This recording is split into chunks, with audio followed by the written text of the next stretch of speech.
What is up, everybody? As you can see from the title of the video, this is going to be my American League Championship Series and National League Championship Series prediction video. I'll start off with the American League. Last night, the Rangers just finished up clinching their spot in the ALCS by beating the Rangers, and they're going to go up against the Yankees, who clinched about 3 days ago, I believe. So the Yankees do have that advantage in rest. I think this series is going to be really close the whole way. I think it's going to be back and forth. I really don't think a team's actually going to have more than a game advantage, or maybe even maybe a two-game advantage throughout the whole series. I think the fact that the Yankees did blow the Twins out in the first series is actually going to work against them. I know it works now that they have their pitching set up the way that they want, and the Rangers don't. Cliff Lee isn't going to be able to pitch until the third game, which we'll talk about a little bit later, which I think will affect the Rangers a little. But I actually think that the Rangers, the fact that they had to go and battle in a tough series against a really tough American League opponent in the Rays. Let's not forget the Rays finished with actually the best record in the American League, not the Yankees or the Rangers, who were playing in the championship series.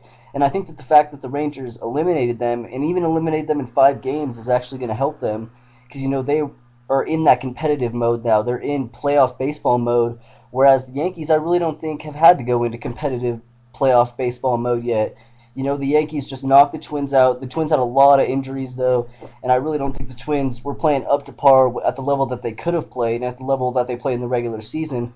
So I really don't think the Yankees are at that playoff level yet, because they really haven't been tested like the Rangers have. The Rangers going up 2-0 in that series, and then having the Rays come back at the Rangers' home field and get 2 victories on them and force it to go back to a 5th game, which is actually in the Rays Stadium, and to have the Rangers actually dominate really well with Cleveland on the mound and really have no problem winning that game yesterday. They got a lot of runs on just smart baseball plays and a lot of players making smart plays. And, that's another reason why I think the Rangers are really going to be able to keep up with the Yankees in this series, is because they're just all playing smart baseball right now. I mean, everybody on this team has a desire to win and has a desire, to get runs in and get runs across the board no matter what they have to do, if they have to steal bases and whatnot. The Yankees usually are just used to hitting the ball into the stadium and running around the bases or jogging around the bases for the home run and putting runs on the board that way. And the Rangers kind of do it in a different way. And don't get me wrong, the Rangers do have great power hitters. The Rangers probably have just as good of an offense as the Yankees do, but the Rangers really have that desire to put those points on the board right now. And I think that kind of comes down to the fact that the Yankees have been in the World Series. I mean, they were in the World Series last year. A lot of these guys have been in a bunch of World Series. Most of these guys have won a bunch of World Series. If you're looking at like Derek Jeter and Jorge Posada and guys like that, Mariano Rivera, who've won all these World Series. And, maybe these other younger guys, or not necessarily younger guys, but these guys like Josh Hamilton, and Vladimir Guerrero, guys that haven't got to the World Series or haven't got to the World Series in a long time, and really have that desire to get back and get a World Series victory, before their career's over, while they have the opportunity on a really good team like they do this year. I think most people would agree that the Yankees are the more well-rounded team. I would probably agree that they are the more well-rounded team too. I mean, just looking at Lance Berkman is their number 8 hitter. If your number 8 hitter is Lance Berkman, I mean, this guy used to hit number 4 or number 3 in the lineup as an Astro, and now he's hitting number 8 as a Yankees.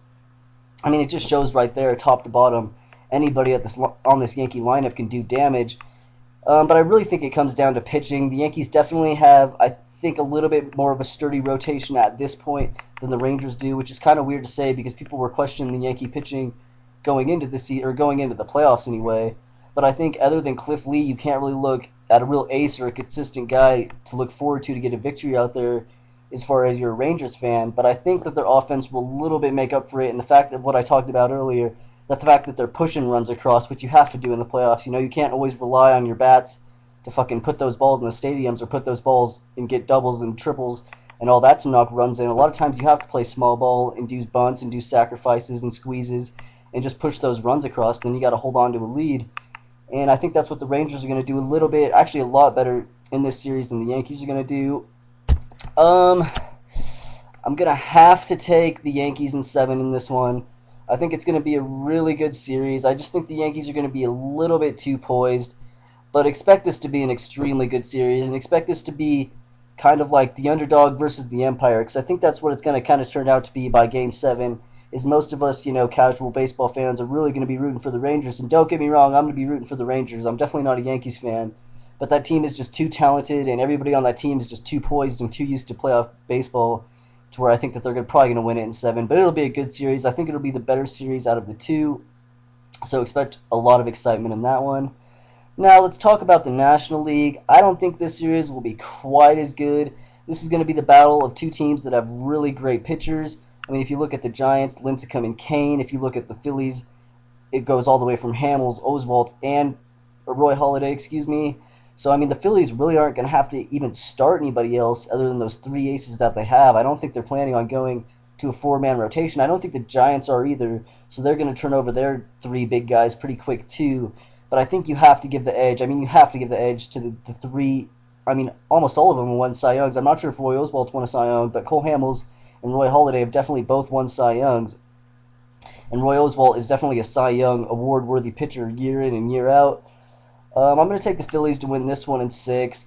I think the Phillies players are just too poised. They're too used to being there. This team's been in the World Series each of the last 2 years, and for the majority, at least on the offensive side of the ball, I guess you can call it the offensive side of the ball. I'm too used to an NFL mind track right now, but as far as the players are concerned, not the pitchers, these guys are used to it. And then as far as the pitchers that they picked up, Roy Oswalt or Roy Halladay, I mean, these guys really want World Series. These are guys that haven't had the opportunity to play in the playoffs, in a lot of years. Roy Oswalt definitely playing for the Astros. He's not even used to really playing winning baseball, and really Roy Halladay either. So I think both of these guys are really excited to get in here and get to this World Series and get this done. And I think they're really on a mind track to really win baseball games right now and not really screw around at all.